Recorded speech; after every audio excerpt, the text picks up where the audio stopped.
Hello, everyone. Before we start our presentation, we would like to do a land acknowledgement. As UC San Diego sits on the unceded territory and traditional homeland of the Kumeyaay people, we as members of the UC San Diego community must acknowledge the legacy of the Kumeyaay people. Please join us in a moment of silence to honor the original people of this land. Thank you. Welcome everyone to our new program. We would like to introduce to you all Cooking with the Cross, brought to you by the Outreach and Engagement team from the Cross Cultural Center. Today, we are going to be talking to you all about the Cross Cultural Center and give you a little food tutorial on ramen and also teach you how to turn a food desert into an oasis. Let me give a quick disclaimer. We are using closed captioning on Google Slides, so what you see on the screen might not be 100% accurate. The Outreach and Engagement team. Hi, my name is Fatima. I use she, her pronouns. And a fun food fact about myself is I love hot sauce on everything. And my name is Joycee. I also use she, her pronouns, and my fun food fact is that Brussels sprouts are actually a really good vegetable to eat. I know that Brussels sprouts have a bad rep of being disgusting, but trust me, they are very good when prepped correctly. Now let's get started with the table of contents. This is what we are going to be presenting to you all today. First, we'll do an about us, about the Cross Cultural Center, what we do. Next, we will be teaching you all about food deserts, what they are. Then we have some campus community resources you all can use. And then we'll give you the ramen tutorials. Now you may be wondering what the Cross Cultural Center is. So the Cross Cultural Center is one of the 6 campus community centers under the Vice Chancellor of Equity, Diversity, and Inclusion at UC San Diego. The Cross Cultural Center. Although we're virtual at the moment, we are located in Price Center East on the 2nd floor right above Burger King. You can reach us through our email, theccccenter@ucsd.edu, or our phone number. We are only accepting voicemails right now. You can also check out our website where we post all of the things we are currently doing. And to keep up to date, you can subscribe to our e-news with the tiny URL link right there, tinyurl.com/ccc-e-news. Here we have our social media that you all should follow. We have our Instagram, Facebook, and YouTube. The Instagram handle at UCSD Cross Cultural Center, Facebook, facebook.com/UCSDCCC, and YouTube, tinyurl.com/ccc-YouTube. On the bottom left, we have a QR code, which will take you to a link tree that provides you with all our social media, as well as signing up for the e-news, getting a look at our website, and looking at our affiliate orgs, which we will be talking about later. On the bottom right is the URL in case you can't scan the QR code. Virtual programs. At the CCC, we are very proud of our social justice and leadership efforts. One of the ways we promote this is through our social justice webinars. During these webinars, we, the interns, facilitate dialogues with students, staff, and faculty from all over the UC San Diego community about different social justice topics. Next are art receptions. Our virtual art receptions are hosted by the Joy de la Cruz Art and Activist Interns. They showcase different Cutie by Park art, which is queer, trans, Black, Indigenous people of color. And what's particularly cool about having virtual art programs is that we are able to invite artists from all over the world to participate in our programs. And lastly, we have student-initiated programs, or SIPs. These are intern-led programs that relate to social justice as well as our majors. My major is clinical psychology, and my SIP will be about psychiatry and how there's a need for more intersectionality when it comes to psychiatry and psychologists. And my major is electrical engineering. And for my SIP, I plan to do a program where I talk about how there is a lack of social justice in engineering and in the STEM field in general. Our affiliates program. Our affiliates program is a relationship between the center and student organizations that fit within the Places philosophy. The Places philosophy stands for promoting respectful dialogue, leadership, affirmation of identities, community building, empowerment, all within a social justice lens. So if you are a student organization that fits within this philosophy, go ahead and sign up to be one of our affiliates. We offer support and resources to all of our affiliates. Support and resources could be something like a social justice workshop if you want your members to learn about a social justice topic. We also provide funding and pro accounts such as Canva and Powtoons, which will be really cool to use for advertising and marketing. We also have a Social Justice Leadership Academy, abbreviated SJLA, which is a class that meets 6 times a quarter during winter and spring quarter. In this course, you will develop your communication skills and learn about social justice topics. This is a great opportunity, especially if you're interested in becoming an intern at the CCC or any other resource center. You also may get credit for this course on your co-curricular record, also called your CCR, which looks great on your resume or when you're applying to graduate school. Then we have our internship program. The purpose of our internship program is to have an interactive cohort of campus leaders who are interested in bettering their communication and leadership skills and promoting practices that include equity, diversity, and inclusion. This is why even though there's many different positions, we are all SJEs, social justice educators, to help promote social justice. Now let's get on about food deserts. What is a food desert? A food desert is defined as areas that lack the access to affordable fruits, vegetables, and whole grains, low-fat milk, and other foods that make up a full range of a healthy diet. There are factors to a food desert, and that includes accessibility. Accessibility is how many healthy food sources there are in one area or how far away the closest healthy food source may be. An example of this are grocery stores such as Trader Joe's, Whole Foods, Sprouts, and even farmers markets. These are all places that sell fresh, healthy produce. There are many factors to a food desert, and one of them is accessibility. Accessibility is how many healthy food sources there are in one area or how far away the closest healthy food source may be. An example of this could be grocery stores such as Trader Joe's, Whole Foods, Sprouts. These are all grocery stores that involve selling healthy food. There are many factors that contribute to a food desert. One of them is accessibility.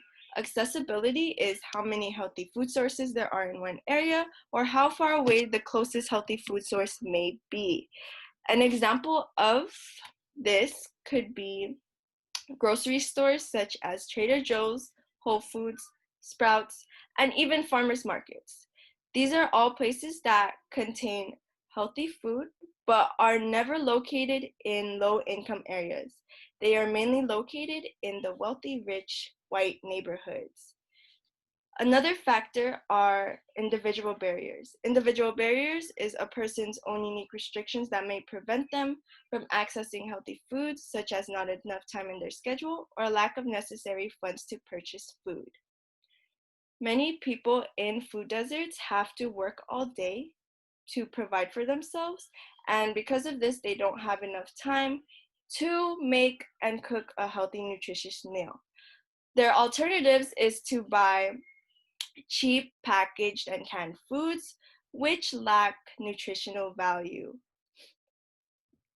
There are also neighborhood indicators, determining factors such as reliable and abundant public transportation or the average neighborhood incomes, especially if these neighborhoods are below the poverty line. When neighborhoods are below the poverty lines, stores and companies, especially companies that are usually in affluent areas, they choose not to locate themselves or make new chains in those particular areas. And then for public transportation, when you are living in a food desert, you are far away from healthy food options. And if you are taking public transportation, what is already a long process becomes even longer. And when you are taking public transportation, there is a limited amount of groceries you're able to purchase just because there's but so much you can bring onto public transportation. So neighborhoods play a role. Very important to be able to know if your area is a food desert. So right here with this QR code, there is a map of the United States that shows food deserts across the US. So here in the East Coast, we can see many tiny clusters of food deserts. And here on the West Coast, there are large clusters of food deserts. And specifically in San Diego, we can see how food deserts correspond with low income areas. We can see areas, for instance, like La Jolla that aren't food deserts and poorer areas are. I think this is particularly helpful so that if you do live in a food desert, you can plan out and make a strategy for how to combat living in a food desert. Here's what you can do. Buy fresh. If fresh produce is on sale, stock up. Most fruits and vegetables can be prepped and frozen, allowing you to keep them up for up to 6 months. Root vegetables can be stored in a cold, dry place such as a refrigerator, unheated basements, or cupboards for months. You could buy fresh and you could also buy frozen produce. Frozen is actually a cheaper alternative to fresh produce. And the good thing is that it contains the same nutritional value as the fresh produce. So if you are lacking funds, go ahead and buy the frozen produce. And it is also easy to store, just right in your freezer. If you're able to, start a fruit and vegetable garden. This is a great way to have access to healthy foods. By cultivating a garden, you'll be able to provide yourself with the needed micronutrients. And you won't rely on a grocery store as much. And at the end of the season, you can freeze your excess harvest. As college students, I know this can be difficult, but UCSD does have community garden centers. ERC has Ellie's Garden. If you aren't currently living on campus, you can investigate what community gardens are in your area and support the local community gardens and farmers markets. Thus, so you can eat healthier that way. Lastly, if you think you're not getting the proper nutrients or have the proper nutrition, try taking multivitamins. Multivitamins are a good way to get all the vitamins and nutritions you need. Just go to your local store and go get your vitamins. So here are some cheap meal ideas with mostly non-perishable items. The first is oats plus peaches, rice milk, and that all equals out to fruity oatmeal. What's nice about this recipe is that it's high in protein and fiber, and it will give you the necessary energy to start your day off. What's also nice about this recipe is that you can change out any factors you don't like the most. So if peaches aren't your thing, you could add raisins or apples or whatever you like. And if rice milk isn't your thing, you can also switch that out for whatever you prefer. The next cheat meal idea is something called Three Sisters Salad. It contains zucchini, a can of black beans, and a can of corn. And here you have the Three Sisters salad.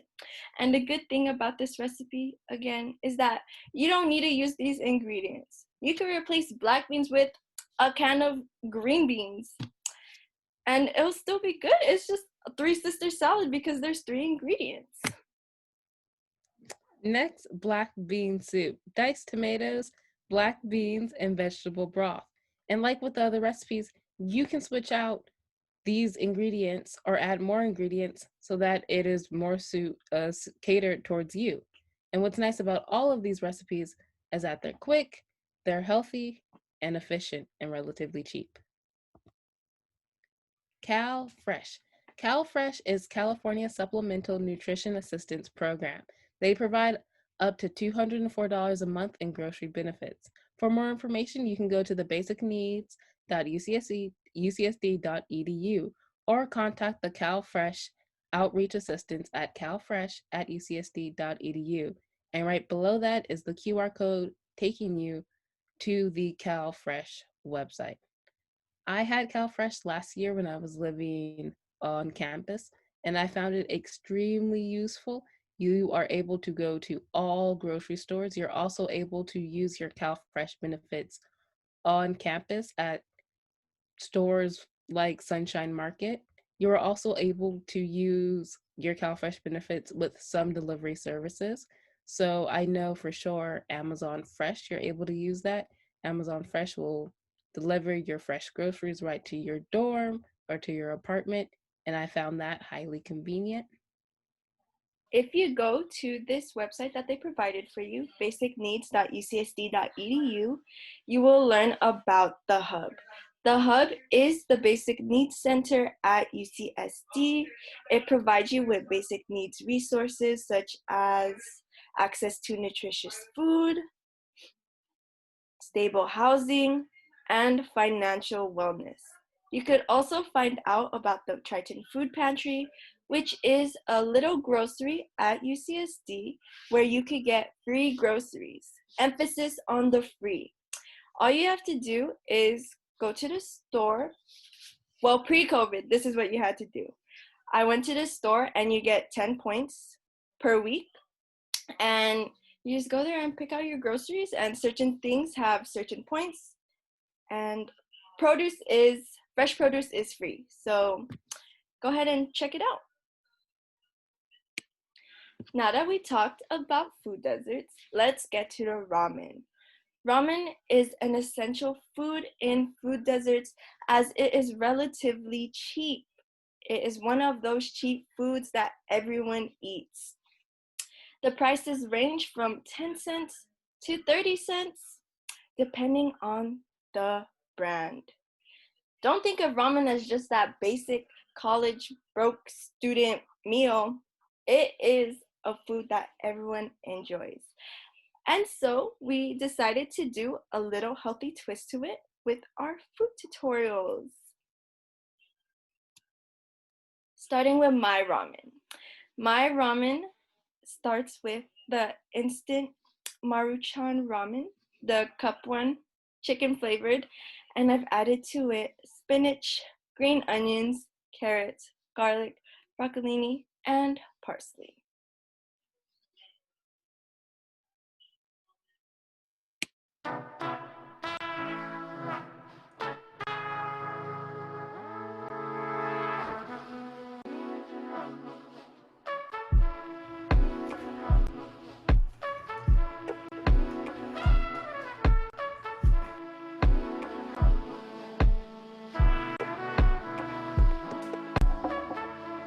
So first you brown the garlic and then add your broccoli in olive oil.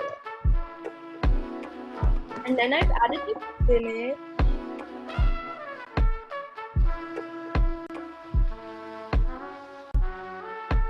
and seasoned it with black pepper.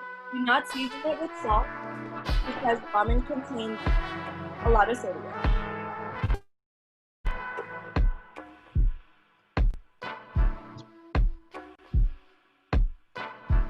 Don't mind me struggling to open the ramen package. It was very hard to open. And also, I did not follow the directions on the cap.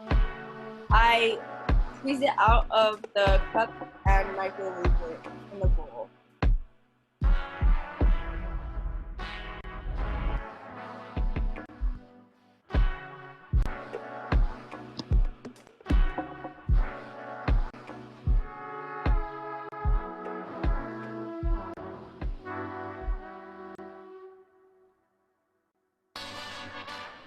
I add the sauteed vegetables first,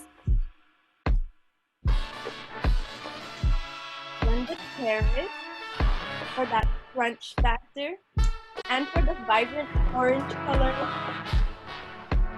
then the parsley, because you need to add parsley for that garnish,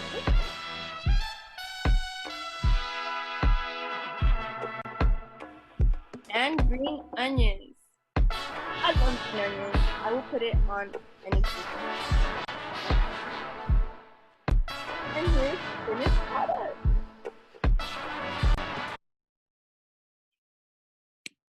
And here's my ramen recipe. I used jalapenos, rainbow chard, bok choy, green onions, corn, peas, carrots, garlic, and my favorite ramen package, which is a pretty normal vegetable ramen.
Before we end this video, we want to give y'all a strategy so that you can turn any food desert into an oasis. Step 1, see what resources are available to you.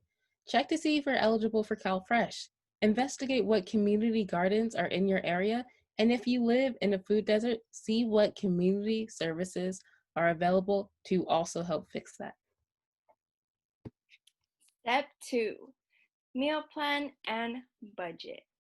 Take out a pen and pencil and paper, and write down what you want to eat for a week. And then write down what ingredients you need. And there you have your groceries that you need to buy and a whole week of meals that you plan to eat. It will save you a lot of time and money, just one trip to the grocery store. And there you have it. Step 3, plan out your mode of transportation. How are you going to get there? Are you using public transit or do you have a vehicle? How long will that take you and how much time do you have in your day? Also, see what delivery services are available. If you're a student, there are some delivery services that give out student discounts. Some delivery services give free delivery depending on how much you purchase. So plan out your mode of transportation or the mode of transportation for the food you're about to eat. Step 4, cook. I know it's very hard to not eat out, but I promise you, cooking your own home cooked meal will make you feel so good about yourself. And you get to learn a really essential life skill, cooking. Enjoy. Enjoy your meal and enjoy all the hard work you put into that meal. And that concludes our video. We would like to thank you all for joining and watching. We hope that you all will like and subscribe to our YouTube channel, follow our social medias, and subscribe to our e-news so you can keep up with all the events and programs that we have planned for the rest of this quarter and the rest of the school year. And on that note, week 7, we are posting another Cooking with the Cross video. It is about healthy breakfast ideas and how our diet impacts the environment. We are also releasing another Cooking with the Cross video week 9. And if you want to know what that video is about, you got to watch week 7. Thank you all. See you all later.